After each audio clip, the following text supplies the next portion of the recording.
तर आतापर्यंत आपण बघितलं होतं की कबीरने अवंतीसाठी खूपच छान सरप्राईज प्लॅन केलं होतं.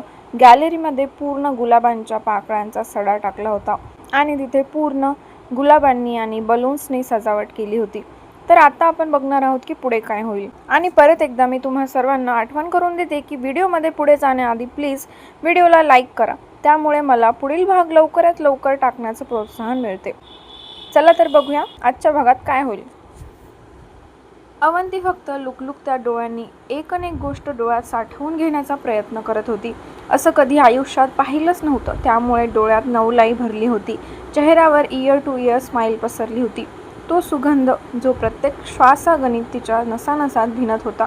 त्या पाकळ्यांचा पायाला होणारा स्पर्श मनाला गुदगुल्या करून जात होता. तो दोन्ही हात पॅन्टच्या त्याच्या खिशात घालून तिच्या निरागस एक्सायटेड कावऱ्या बावऱ्या गोंडस चेहऱ्याकडे एकटक पाहू लागला.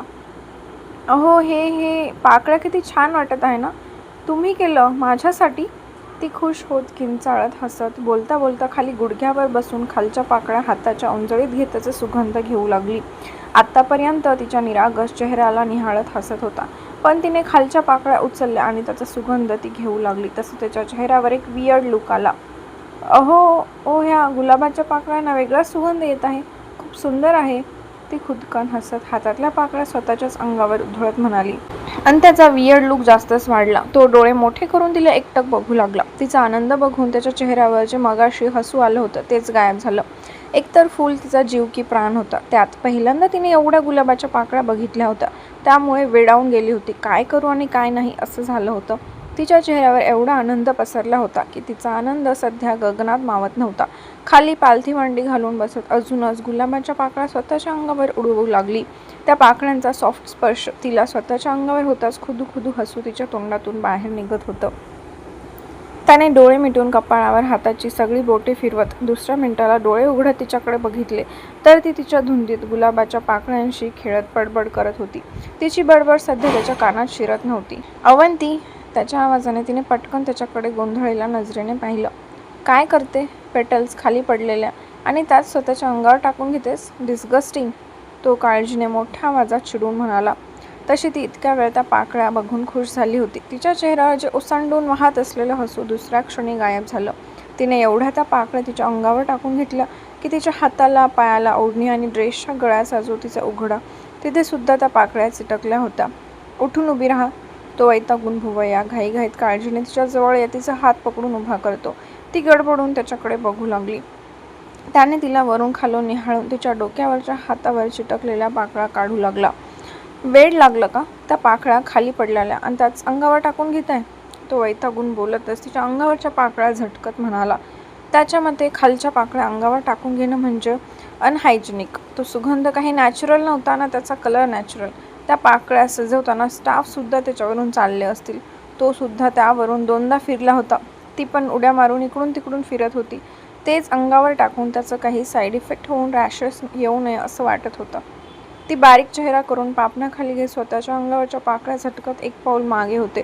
तसं त्याचा हात खाली झाला आणि तो तिच्याकडे बघत दीर्घ श्वास घेतो. त्याचे साईड इफेक्ट होऊन रॅशेस होतील म्हणून बोलतो. तो शांत आवाजात एक पाऊल पुढे तिचा कोपरा पकडत तिला जवळ घेत म्हणाला. एकतर आधीच तो खूप शिस्त पाळणार आणि हिचं बेशिस्त वागणं कसं होणार होतं त्यांनाच माहीत. तुम्ही नाजूक आहात, मी नाही. सोडा, माझे हात खराब आहे. तुम्हाला कुठेतरी मला हात लावल्याने ॲलर्जी होईल. ती कंठ दाटून चिडून त्याचा हात काढत त्याच्यापासून 5-6 पावलं लांब होऊन पाठ करून उभी राहिली. राग आला की शांत बसणारी नव्हती. लगेच राग व्यक्त होत होता. काहीच बोलायला घाबरत नव्हती. कधी नव्हे ते तिचे डोळे भरले होते. त्याच्या हाय क्लासच्या छोट्या गोष्टी मेंटेन करणं तिला आता खरंच अवघड वाटलं. किती खुश होती आणि त्यानेच तिच्या खुशीवर विरजण घातलं. मनाला वाईट वाटलं होतं म्हणून तिला रडू येत होतं. ओह, काही पण बोलू नको. ते पेटल्स असेच ताजे राहण्यासाठी त्यावर केमिकल यूज होते म्हणून बोललो. तो पुन्हा दोन्ही हाताने तिच्या कमरेला विळखा घालून तिला जवळ घेतो. अजून तिची नजर खालीच होती. तिच्या डोळ्यातलं पाणी आणि राग त्याला दाखवायचा नव्हता. ओठ घट्ट दाबून त्याच्या मिठीतून सुटण्याचा प्रयत्न करत होती. तिचा राग ह्यावेळी त्याला मान्य होता. तिच्यासाठी काही गोष्टी नवीन होत्या. लगेच तिच्याकडून बदलण्याची अपेक्षा ठेवणं चुकीचं होतं. अवंती, बघ माझ्याकडे. तो तिची हनुवटी एका बोटाने वर करत म्हणाला. कंठ दाटून आला होता. लगेच तिचा चेहरा लाल झाला होता. ती 2 भुवया जुळवून एक नजर त्याला बघून लगेच पापण्या झुकवत दुसरीकडे बघू लागली. एक ओघळ डोळ्यातून आलाच तरी. ओ स्वीट हार्ट. ते हायजेनिक नाही म्हणून थोडं. तिच्या डोळ्यातलं भरलेले पाणी जणू सुईसारखं मनाला टोचून गेलं त्याच्या. रागावलेली चिडलेली अवंती त्याला आवडत होती. अशी रडवलेली घाबरलेली अवंती बिलकुल आवडत नव्हती. त्याने आपल्या दोन्ही हातांच्या उंचळीत तिचा चेहरा घेतला. तेव्हा कुठे तिची नजर त्याच्या डोळ्यात स्थिर झाली. तिच्या डोळ्यात दुःख आणि राग चांगलाच भरला होता. त्याच्यासाठी त्याच्या हाय क्लास मॅनर्स आणि तिच्यासाठी छोट्या छोट्या गोष्टींचा आनंद. दोघांची लाईफस्टाईल वेगळी होती. एकमेकांसोबत ॲडजस्ट करताना त्रास होणारच होता. पाकळ्यांना बघून ती किती खुश झाली होती. पण आता असं वाटायला लागलं की आपण काही केलं तरी हा आपल्या सगळ्या गोष्टीत नुक्स काढणार आणि फक्त मॅनर्स शिकवत बसणार. पण ती काही त्याचं ऐकणार थोडी होती. तिला जे वाटेल ते करणारच होती. जणू हे त्याच्या डोळ्यात बघत मनातल्या मनात रागाने बडबडत होती. हे त्याला तिच्या डोळ्यात दिसून येत होतं. म्हणून त्याच्या चेहऱ्यावर हलकं हसू पसरलं. एवढं सगळं करून काय उपयोग झाला? मला रडवायचं ते रडवलंच. साधं एक सरप्राईज पण तुम्ही नीट मला एन्जॉय करू देत नाही. कधी पण भेटला तुम्ही मला फक्त ओरडायचं आणि रडवायचं काम करता. ती उलट्या हाताने डोळे पुसत दुसरीकडे बघत चिडून म्हणाली. मी जे बोलतो ते फक्त तुझ्या काळजीसाठीच बोलतो ना. तुझी काळजी नसली असती तर तुला त्या खरा पाकळ्यांमध्ये खेळू दिले असते. मग नंतर इचिंग झाली असते. तेव्हा काय केलं असतं? बोलताना त्याची नजर तिच्या खांद्यावर असलेल्या ओढणीवर गेली. त्याच्यावर 1-2 पाकळी चिटकलेली होती. थोडं झुकून त्याने तिच्या खांद्यावर फुंकर मारली. तसं तिने खांदा आकसून घेत त्याच्याकडे बारीक डोळे करून पाहिलं आणि त्याने लगेच नजर उचलून तिला पाहिलं. त्याची नशेली नजर बघूनच तिने लगेच गडबडून दुसरीकडे पाहिले. आदाची चिडली होती म्हणून त्याचा फक्त राग येत होता. मी काय एवढी नाजूक नाही आहे. छोट्याशा गोष्टीमुळे मला त्रास होईल. तुम्हाला अशा गोष्टींची सवय नाही आहे ना. माझ्यापेक्षा खूप नाजूक आहात म्हणून तुम्हाला अशा गोष्टींची भीती वाटते. पण मला वाटत नाही. ती त्याच्या नाकपुड्या फुगवून त्याला मागे ढकलत म्हणाली. तो बेसावतपणे उभा असल्यामुळे तिच्या थोड्याशा धक्क्याने तो मागे ढकलला गेला. त्याच्या मागच्या दिशेला गुडघ्यातून वाकला आणि मागे असलेल्या सोफ्यावर बसला. तशी ती डोळे मोठे करून त्याला बघू लागली. पण त्याला काही लागलं नसणार म्हणून मनाला बरं वाटलं. व्हॉट? मी नाजूक? तो भुवया आकसून कपाळावर आठा पाडत म्हणाला. ती त्याला नाजूक म्हणाली होती मग थोडा इगो हर्ट होणारच होता ना. हो, जे नाजूक असतात त्यांना असल्या फालतू गोष्टींची भीती वाटते. ती ओठ ताणून हसत थोडी झुकत हाताची घडी घालत गाल फुगवून म्हणाली. कुठेतरी आपण त्याच्या इगोला हर्ट केल्याचं समाधान वाटलं. त्याने दात घासतच तिच्या हाताला हिसका देत तिला स्वतःकडे ओढून घेतलं. तसं ती त्याच्या अंगावर जाऊन आदळली. त्याने अचानक ओढल्यामुळे पूर्णपणे गोंधळून गेली होती. तिने पटकन त्याच्या दंडावर हात ठेवत स्वतःला सावरत त्याला बघू लागली. तो मागे कुशनवर पूर्णपणे रेलून तिलाच एकटक बघत होता. त्याने तिच्या पाठीला हाताने हिसका देत अजून जवळ ओढलं. तशी तिची नजर कावरी बावरी झाली. हृदयाची धडधड जोरजोरात वाढू लागली. धडधडत्या अंतकरणाने त्याच्याकडे एकटक बघत तिने दुसरा हात पटकन त्याच्या छातीवर घट्ट रोवला. पाठीवर असलेला त्याचा हात जास्तच पाठीवर रोवू लागला. ती पाठीचा मणका ताठ करत श्वास घेत आवंढागीय डोळे बंद करून घेते. पाठीवर आणि मानेला हळूहळू गुदगुल्या होत होता. त्याच्या स्पर्शाने अंगावर हळूहळू रोमांच उभे राहत होते. त्यात रिमझिम पावसामुळे वातावरणात थंडावा निर्माण झाला होता. म्हणून थंड हवा अंगाला स्पर्श करून गोड काटा आणून शहारे उमटवून जात होते. मला नाजूक म्हणणारी माझ्यासमोर असणारी मुलगी दरवेळेस माझ्यासमोर नाजूकपणा दाखवून देते त्याचं काय? तो ओठांच्या कोपऱ्याने तिरकस असं तिच्या डोळ्यात बघत म्हणाला. म्हणजे मी कुठे नाजूक? ती कापऱ्या आवाजात अडखळत तिच्यापासून दूर होण्याचा प्रयत्न करत म्हणाली. पण त्याने अजूनच स्वतःवर ओढून घेतल्याने आता पूर्णपणे ती त्याच्या अंगावर लोटली होती. पाठीवर असणारा हात तिच्या अंगावर रोमांच उभे राहून तिचं डोकं थंडगार करत होतं. बाहेरचं वातावरण आणि त्याच्या स्पर्शाने ती थंडगार पडली होती. नाहीस का? त्याने तिच्या डोळ्यात रोखून पाहत हळूवार आवाजात तिला विचारलं. तसं तिने त्याच्या नजरेत गुंतलेली आपली नजर न हटवता नकारार्थी मान हलवली. मगाशी मी फक्त फुंकर मारली. त्याने बोलत पुन्हा तिच्या उघड्या असणाऱ्या गळ्याला फुंकर मारली. त्याने जसं ओढलं तशी तिच्या गळ्यात असलेली ओढणी त्याच्या अंगावर पडली होती. ह्याचं सध्या तिला भान नव्हतं. एवढी त्याच्या नजरेत आणि स्पर्शात पूर्णपणे गोठून गेली होती. तिला तिच्या खोल गळ्यावर गरम श्वास जाणवला. तिने लगेच मान आखडून घेतली. जेव्हा जेव्हा मी हे असं तुझ्या कमरेत हात घालून तुला माझ्या आणखी जवळ ओढतो तेव्हा काय होतं मग? तेव्हा तुझ्या आवाजातला कणखरपणा कुठे गायब होतो? ह्याला काय म्हणतात? नाजूकपणाच ना. त्याने बोलत तिला कमरेला पकडून आणखी जवळ खेचत तिचे केस कानामागे खोचले. त्याच्या हातांचा स्पर्श तिला खूपच रफ वाटला. तिने तर घाबरून आपले दोन्ही हात त्याच्या खांद्यावर घट्ट रोवून घेत स्वतःला सावरू लागली. नाहीतर ओठांना स्पर्श कधीच झाला असता. इतके जवळ होते ते. श्वासांची गती वाढली होती. डोक्याला मुंग्या येऊन नजर कावरी-बावरी झाली होती. तुझ्या इतका जवळ असतो तेव्हा तुझे हे नाजूक ओठ का थरथर कापायला लागतात मग हा? Do they want me to test them? Seductive आवाजात बोलत त्याने तिच्या थरथरणाऱ्या नाजूक ओठांवरून त्याचा अंगठा फिरवू लागला. बस. त्याचं बोलणं आणि तिच्या पोटात फुलपाखरांची मैफिलच जमा झाली. त्याच्या अंगठ्याचा स्पर्श होताच तिच्या अंगात करंट वाहू लागला. अंगावरचे लव ताठ होऊ लागले. हृदयाची धडधड चांगलीच वाढली होती. दोघांच्या ओठांमध्ये 1 इंचाचं अंतर होतं. तिचा सुगंध आणि वातावरणात मिसळलेला सुगंध आता तिच्या मनावर आणि डोक्यावर हावी होत होता. त्यामुळे त्याचेही कान हळूहळू गरम होऊ लागले. त्यात ती इतक्या जवळ कसा तो स्वतःला रोखू शकणार होता? त्याचं बोलणं ऐकून तर तिचे गाल गुलाबी होत चालले होते. जणू तिच्या गालावर गुलाबांचा सडा पडला असेल. इतकी ती त्याच्या बोलण्याने मोहरून गेली होती. भीतीयुक्त लज्जा मिश्रित हसू तिच्या ओठांवर पसरलं होतं. तिचा ऊर वर खाली होत होता. इतकी तिच्या श्वासांची गती वाढली होती. हे वाढत जाणारे श्वास यांच्याबद्दल काय बोलशील हा? वाढलेल्या श्वासांचं वादळ थोपवून धरण्याच्या प्रयत्नात असताना त्याने नेमका तोच प्रश्न केलेला तिला. आता श्वास घेऊ शकणार होती का ती? त्याला अजून बोलायचं होतं, पण सध्या त्याच्या डोळ्यासमोर तिचे नाजूक थरथरणारे ओठ त्याला स्वतःकडे आकर्षित करत होते आणि जास्त वेळ तो तिच्या नाजूक ओठांशी लांब राहू शकला नाही. पुढच्या क्षणी त्याने तिच्या केसांमध्ये त्याचा हात घालत तिचे डोकं अजूनच जवळ घेत तिच्या नाजूक ओठांवर हक्क गाजवू लागला. यावेळी तो खूप हळुवारपणे तिच्या मधाळ ओठांची चव चाखत होता.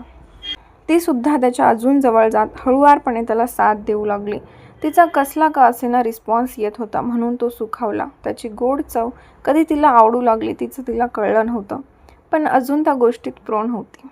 तिलाच काही क्षणांनी घाबरून लाजून आपण काय करतो ह्याची जाणीव होताच पटकन त्याच्यापासून लांब होत त्याच्या अंगावर पूर्ण जी झोपली होती ती सरळ बसली. त्याने डोळे 1 सेकंद बंद करून उघडत तिच्या लाल झालेल्या लाजऱ्या चेहऱ्याकडे हसत एक हात सोफ्याच्या मागे डोक्याखाली टेकवत तिला बघू लागला. लाजून घाबरून तिला काय बोलायचं सुचतच नव्हतं. ओठांवर भीतीयुक्त हसू पसरलं होतं. सवय होती ओढणी सावरण्याची. ओढणी सावरण्यासाठी तिने खांद्यांवर हात टाकला तशी ती गडबडून तिच्या अंगावर नजर टाकू लागली. नंतर तिचं लक्ष त्याच्या अंगावर गेलं तर ओढणी त्याच्या अंगावर पडली होती. ती ओढणी घेतच होती की त्याने ओढणी जोरात स्वतःकडे ओढली. तशी ओढणीसहित पुन्हा ती त्याच्या अंगावर आदळली. त्याच्या प्रेमळ नशेल्या डोळ्यांमध्ये ती आवंढा गिळत भेदरलेला लज्जा मिश्रित नजरेने बघू लागली. Did you took permission before you kissed? तो एक भुवई उंचावत खट्टाळ हसत म्हणाला. तशी ती घाबरून पापण्या झुकवल्या. तो गालातल्या गालात हसत तिच्या टोमॅटोसारख्या लाल झालेल्या चेहऱ्याकडे बघू लागला. अलगद अंगावर सॉफ्ट स्पर्श जाणवू लागला आणि तिची नजर खाली असल्यामुळे तिच्या नजरेला गुलाबाच्या पाकळ्या दिसू लागल्या. म्हणून ती गडबडून गेली. तिने लगेच तिरकी मान करत वर पाहिलं तर कबीरने त्याच्या हातातली दोरी अलगद अजून एकदा ओढली. वर गोल बॉल टाईप असलेला बाऊल हलका हलला आणि त्यातून पिंक कलरच्या गुलाबाच्या पाकळ्या दोघांच्याही अंगावर पडू लागल्या. आता हळूहळू पाकळ्या जास्त पडू लागल्या. जणू फुलांचा वर्षाव होत होता. त्याच्यामुळे ती एकदम ब्लँक झाली होती. चेहऱ्यावर लगेच आश्चर्याचे भाव उमटले होते. तिच्या ओठांवर मोठीच्या मोठी स्माईल पसरली होती. तिने एक्सायटेड होत तिचा तळहात धरला तर तिचा पूर्ण तळहात सुद्धा पिंक कलरच्या गुलाबाच्या पाकळ्यांनी भरू लागला. ते बघून त्याच्याकडे एक नजर आणि तिच्याच तळहाताला एक नजर बघू लागली. तो तिच्या हासऱ्या निरागस चेहऱ्याकडे बघून गालातल्या गालात हसू लागला. हे तर तिच्यासाठी सरप्राईज होतं. सोफ्यावर बसल्यावर दोरी ओढून तिच्या अंगावर फुलांचा वर्षाव करावा हा त्याचा प्लॅन होता. पण काय, मॅडम त्याच्या आधीच खाली पडलेल्या फुलांशी खेळत बसल्या होत्या. हातात भरलेल्या फुलांच्या पाकळ्यांची मूठ करून पुन्हा उघडू लागली. त्याच्यासोबत तिचं हसूसुद्धा बाहेर पडत होतं. एक वेगळीच मज्जा तिला वाटत होती. पहिल्यांदाच तिच्या अंगावर फुलांचा वर्षाव होत होता म्हणून अंग शहारून प्रसन्न झालं होतं. थोड्या वेळाने वरचा बाऊल पूर्ण रिकामा झाल्यामुळे फुलांचा वर्षाव बंद झाला. तसं ती निरागसपणे वरती त्या बाऊलकडे आणि हातात भरलेल्या फुलांच्या पाकळ्यांकडे बघू लागली. आत्तापर्यंत ती त्या फुलांच्या पाकळ्यांमध्ये त्याला विसरून गेली होती. संपलं? ती त्याच्याकडे बघत प्रश्नार्थी नजरेने निरागसपणे म्हणाली. एखाद्या लहान बाळाप्रमाणे तिचा चेहरा झाला होता. तिचं गोंडस क्यूट चेहरा बघून त्याला हसूच आवरलं नाही. तिच्या निरागस प्रश्नाने त्याने होकारमध्ये मान हलवली. I love you sweet heart. तो जोरजोरात हसत तिला आपल्या कुशीत ओढून घेत घट्ट कवटाळून कंटिन्युअसली तिच्या खांद्यांवर केसांवर किस करू लागला. ती सुद्धा लाजून अंग चोरून त्याच्या कुशीत आपला चेहरा लपवून घेते. आता ह्या पाकळ्यांची ॲलर्जी होणार नाही का? तुमच्या पण अंगावर पडलेल्या आहेत. ती त्याच्या छातीवर कान लावून डोकं टेकवत तिच्या हातात असलेल्या पाकळ्यांशी खेळत लटक्या रागात म्हणाली, नाही, हे पेटल्स ऑर्गॅनिक आहेत. ह्यानेच रोज वॉटर तयार होते. तू ह्या पेटलसोबत खेळू शकते. तो तिच्या हातात असलेल्या पाकळ्या घेत तिच्या चेहऱ्यावर टाकत म्हणाला. तसं तिने हसून डोळे मिटून घेतले. त्याने अजून पाकळ्या घेऊन तिच्या चेहऱ्यावर टाकू लागला. 2दा-3दा केल्यानंतर चौथ्यांदा ती खुदू हसू लागली. त्या पाकळ्यांचा स्पर्श तिला गुदगुल्या करून जात होता, म्हणून पोटात खळबळ होऊन हसू बाहेर पडत होतं. बस ना, तिने हसत मान फिरवून त्याच्या छातीवर डोकं टेकून डोळे बंद करत त्याला दोन्ही हातांनी घट्ट कवटाळून घेते. त्याने आजूबाजूला सोफ्यावर पडलेल्या सगळ्या पाकळ्या खाली फेकल्या आणि अजून मागे सरकत कम्फर्टेबल रेलून बसला. ती डोळे मिटून त्याच्या हृदयाची होत असलेली धडधड मन लावून ऐकत होती. एका संगीताप्रमाणे नाद केल्यासारखं तिला फील होत होतं. अजून तिला विश्वास होत नव्हता. आपण त्याच्या मिठीत इतक्या हक्काने झोपलो आहे. कधी ती त्याच्यावर हक्क गाजवू लागली हे सुद्धा तिला समजलं नाही. एका हातात असलेल्या पाकळ्यांशी खेळायचं चालूच होतं. त्याचा गरम उबदार स्पर्श हवा असा वाटत होता. आज सकाळपासूनच बाहेर होती आणि आता किती वाजले होते दोघांना माहीत नव्हतं. दोघांना आज फक्त स्पर्शांची भाषा हवी होती आणि दोघे तेच जगत होते. तो शांत वर छताकडे बघत होता. तिच्या इतक्या जवळ असल्याने त्याचं डोकं खूप शांत वाटत होतं. कसलाच विचार डोक्यात येत नव्हता. खूपच रिलॅक्स वाटत होतं. किती वेळ झाला त्याचं त्याला कळलं नाही. तिचा हात त्याच्या छातीवर होता. तो खाली सरकला तेव्हा तो त्याच्या तंद्रीतून बाहेर आला. त्याने थोडी मान उंचावून पाहिलं तर तिचे डोळे बंद होते आणि ती एक लयात श्वास घेत होती. अवंती, त्याने हळूच तिला आवाज दिला, पण तिचा काहीच त्यावर रिस्पॉन्स आला नाही. त्याच्या कुशीत तिला शांत झोप लागून गेली होती. त्याने अलगद तिच्या पाठीवर हात ठेवत स्वतःच्या अंगावरून बाजूला करत सोफ्यावर झोपवतो आणि तो एका कुशीवर होत तिच्या शांत झोपलेल्या निरागस चेहऱ्याने हळद गालातल्या गालात हसू लागला. आतापर्यंत त्याच्या शरीराची ऊब तिला जाणवत होती, पण अचानक तो बाजूला झाल्यामुळे थंडगार हवेने तिने लगेच अंग आकसून घेतलं. त्याने लगेच बाजूला पडलेली ब्लँकेट तिच्या अंगावर ओढली तेव्हा कुठे तिच्या चेहऱ्यावरच्या नसा रिलॅक्स होत त्याच्या कुशीत शिरू लागली. झोपेतसुद्धा तिच्या ओठांवर गोड हसू पसरलं होतं. त्या क्षणी त्याला ती खूपच सुंदर वाटत होती. त्याने थोडं झुकून तिच्या गालांवर हळूच ओठ टेकवले आणि तिच्या बाजूला पाहुडला. तिच्यावर एक सेकंडसुद्धा नजर त्याची हटत नव्हती. इतकी तिच्या गोड मुखड्याने त्याच्यावर जादू केली होती. तर आजचा भाग इथे संपलेला आहे. तुम्हाला भाग कसा वाटला नक्की कमेंट करून सांगा.